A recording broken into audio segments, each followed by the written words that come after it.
What is going on, comic fans? Welcome to the Legion of Comics. It's time to get prepared for what could possibly be the biggest new comic book day of the year. I know we had a massive one about a month or so ago, and it's been pretty slow ever since, but they're catching up now. This is definitely making up for the past few weeks, and it's going to be hurting a lot of people's wallets, including my own, but I couldn't be more excited. This is a fantastic list. Here comes my top 10 picks for next week's new comic book day.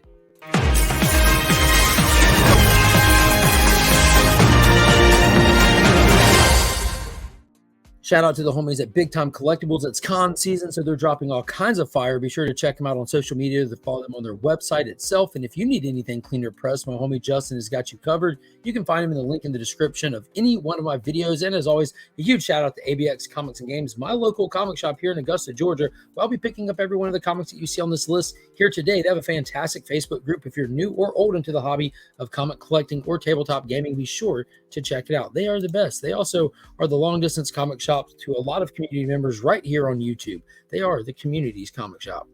Now that I get that out of the way, I do want to remind everybody that Comics Curing Cancer just had a phenomenal showing at Heroes Con. We set up, we had a blast. It was amazing. We do have a little bit of stuff left, so you can be sure to check out Comics Curing Cancer on Instagram and continue to fight the good fight against cancer. We'll be having our big event this coming October like we do each year, but we already got a great head start on it thanks to so many of you in the community. Be sure to go over there, follow the page, keep up with all the updates, and you can donate today or pick up any of the stuff we still have available in the link in the bio.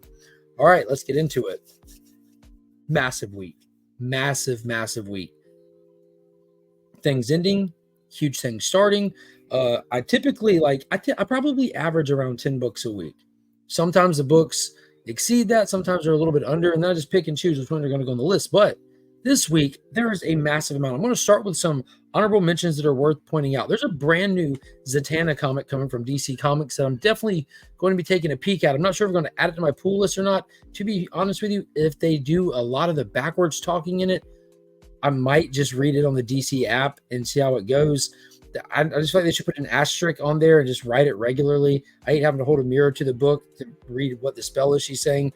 But the next issue of Mighty Morphin Power Rangers is coming out. And that's coming to an end. The next issue of Mighty Morphin Power Rangers versus Godzilla is coming out. The penultimate issue of Penguin. You have Helverine #2, Dune, House Corino, and Battle of the Planets is getting its own series from Mad Cave. So Mad Cave is doing all kinds of stuff. All of those books didn't even make the top 10 list this week. Let's see what did, and we're going to kick it off with Ron V's Detective Comics, issue number 1086. His run is getting toward the end. I think he's going to make it till September. Batman is officially back in Gotham. He's not operating at full capacity or full potential. He's got like this almost like gritty, rough around the edges style suit vibe to him. He's trying to figure out how he fits back into a city that has forgotten him.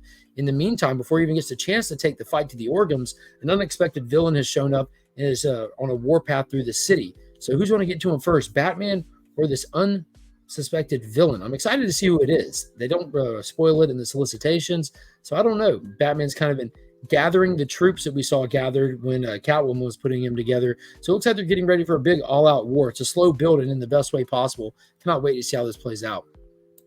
Next up, and this is getting good here. This is getting really good. House of Brainiac Part 5 in Action Comics number 1066. The Brainiac Queen is fully activated. We already watched her destroy, just demolish, savagely kill the Sarnian army. Answering the question, is Lois still going to be the last main man? And right now, it looks like he might be.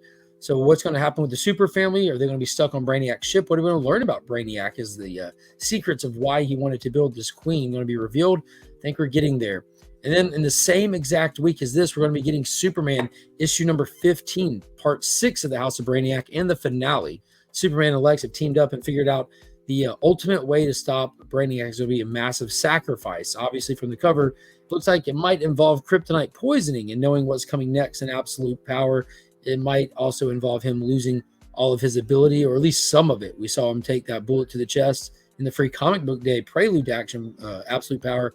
Cannot wait to see how this goes. I'm really excited. House of Brainiac has been fantastic. I checked some of the recent comic sales over the past couple of months, and these Superman titles are outselling the Batman titles for a first time in a long time. DC still trails heavily behind Marvel and all that front in the top 50 top sellers, but watching Superman move to the forefront for DC is just an absolute treat. DC Comics Superman, the birth of DC Comics. He deserves to be treated with respect and given great stories and bringing fans back to him. But man, it's just been so good. I cannot say how happy and excited I am after this story. Next up, and it was announced today that Joshua Williamson will be leaving Green Arrow, but not before he finishes off this run and gets us through Absolute Power and stuff. We have Countdown to Absolute Power in Green Arrow, issue number 13. We saw the conclusion to the Merlin 12-issue arc, and now Ollie has to go face Amanda Waller, who sent him on this fool's errand to go kidnap technology from the Justice League Sanctuary. How this is going to build up and tie into Absolute Power, not exactly sure. We do know that it was teased that Ollie is working for Amanda Waller as an unwanted agent of her Suicide Squad from the looks of it. Obviously, he'll be trying to stop her from within, but will he be enough to do it or not? We'll have to wait and see. Definitely looking forward to this. Not sure who's going to pick up the mantle of the Green Arrow after Joshua Williamson's tenure runs out, but it was pointed out to me that Tom Taylor had mentioned that it was a character that he hasn't written that he'd be excited to write. I don't know how I feel about that, but we'll see where it goes. I've been loving Joshua Williamson's time on this title.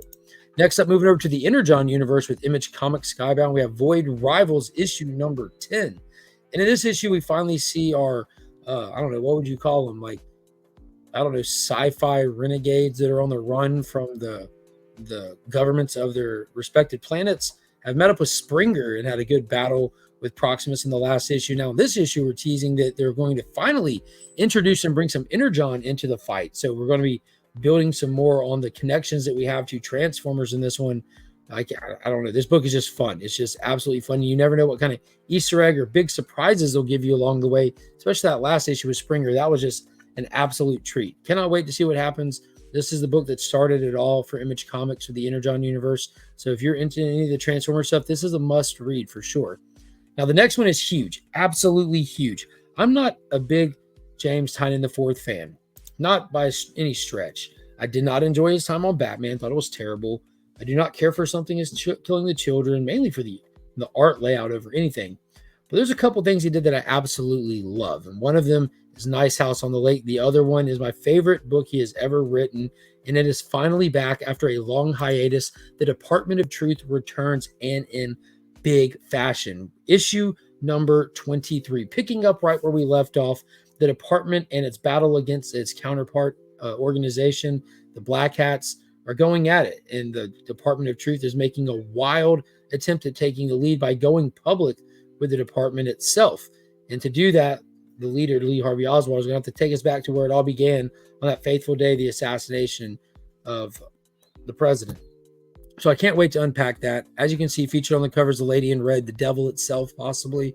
And I just can't wait to dive back into this wild conspiracy, just insane story. It's so well done, so well crafted. You can see how much time, effort, consideration, and energy goes into each issue. It is just absolutely insane. I highly recommend people picking up that first volume, giving it a read, seeing if it's something for you. Now, if it is, it is. If it isn't, it isn't. This isn't a middle-of-the-road kind of story. All right, the week only gets better from here. We have Rook issue number, what is this, 3? Yeah, Rook issue number 3 from Ghost Machine. Jeff Johns, Jason Fabok, Brad Anderson, Rob Lee are back, bringing us our sci-fi futuristic tale of our warden stranded on a planet trying to survive or get off. We saw the bear warden, or the I don't know what you call him other than a warden to make it make sense. The gentleman with the helmet that controls the giant bears led an attack on our hero here. He met up with Dire Wolf, and they're on the run, and they're trying to get to a place called Oasis, where they will meet up with other wardens and try to hold off Ursal in a fight for their lives. As you can see from the cover, there are some Terrapin wardens, or giant snapping turtle wardens. I'm very excited about that. We're going to pretty much see where what line which wardens fall on them. And it also teases that if you thought Ursal was sadistic from what we saw in the previous issues, we haven't seen anything yet. So I'm definitely excited for that. RIP Swine, hashtag gone too soon. Next up, and in the same week, we have Redcoat issue number 3 from the same creative team of Jeff Johns, Rob Lee, Brad Anderson, but with Brian Hitch on the arts. This is our immortal can't-do-gooder, Simon Pure, trying to escape these mysterious organization that's trying to kill him while he's slowly losing his immortality, with a 13-year-old Albert Einstein as a temporary sidekick trying to cure him and unlock his true potential. We'll see what kind of miscellaneous adventures he gets into in this issue. This is just really a fun, slapstick, interesting, high adventure type story so far, and my favorite Ghost Machine title we've gotten. I will say I'm a little concerned at the fact that one of them Redcoat got pushed back a week and is now releasing the same week as Rook. I don't know if that was intended or what, but I always get nervous when I see delays in Jeff John titles, as he's famously known for them with his DC stuff. And if you thought the House of Brainiac stuff was a lot in 1 week, you ain't seen nothing yet, because it's going straight through 2 chapters in the conclusion of House of Brainiac directly into Absolute Power Ground Zero, which is our prelude to the actual big summer event from DC Comics. This event has literally been years in the making, going all the way back to Future State, through Infinite Crisis, all the way through the Dawn of DC, and everything. It's our Infinite Frontier. And it has just been so well put together. It's just so much attention to detail. It's been years since Marvel or DC either have done a big summer event to this magnitude, with this much rooted already into the continuity. DC has done a phenomenal job of tightening up, cleaning up, and shaping out its continuity since we hit the Dawn of DC era about a year or so ago. And now we're getting our first true summer event. We've had little mini events along the way to hold us over, but this right here is Amanda Waller's grand plan that she's been working on for the better part of 3 years. And to see it all come into play with Failsafe, Queen Brainiac, and Amanda Waller trying to strip the metas of the DC universe of their powers and take total control. I cannot wait for this. It's going to be a blast. There's not an overwhelming amount of tie-ins. If you want to read the main, you can, but this is definitely one that you'll want to pick up to get all the context of what you might have missed out on. I also did an entire video on everything you would need to know about Absolute Power going into it, and the video is not that long. I really synopsis most of it just for you, so you don't have to go back and read it. So I'll be all in on that event. Also, check out Sector 2815's YouTube channel. Link is always in the description of my videos. We do the DC Comics deep dive over there. So if you're not reading along, you can just watch the videos and follow along via us. So they make it easy and save you some money that way if you don't want to invest into it. And last but not least, another one that I'm ridiculously excited for is Godzilla Here There Be Dragons Volume 2, Son of Giants. So this is Thierry and Inaki Miranda's phenomenal, like, don't write this one off, phenomenal Godzilla story. It was a 6-issue miniseries. Amazing. Absolutely blew me away, surprised the hell out of me, and it's getting a prequel. In that last volume, we saw this Order of the Giants. It was kind of like the power behind the scenes of even like the kings and queens of the time era. And this was going back to see why that famous pirate hid the treasure that so many people lost their lives trying to recover. It's going to go back to the birth of the Order, when they first discovered Godzilla for the first time, and why they might worship him and some others want to put him down. So I cannot wait for this one. Inaki Miranda is the homie. They sent him, his brother did We Live, and are working on another project now. This is can't miss storytelling. Even if you're not into Godzilla, it's just a great horror style adventure comic. Heavily recommend checking out that first volume. So that's going to be it for my top 10 list. Leave me a comment down below. Let me know what you're looking forward to picking up, and what about this list you enjoyed. Don't forget to hit that thumbs up, subscribe to the channel, hit that join button. The big channel member appreciation prize pack will be nominated here soon, so you don't want to miss out on that. And until next time, as always, I'm Mark, but we are Legion.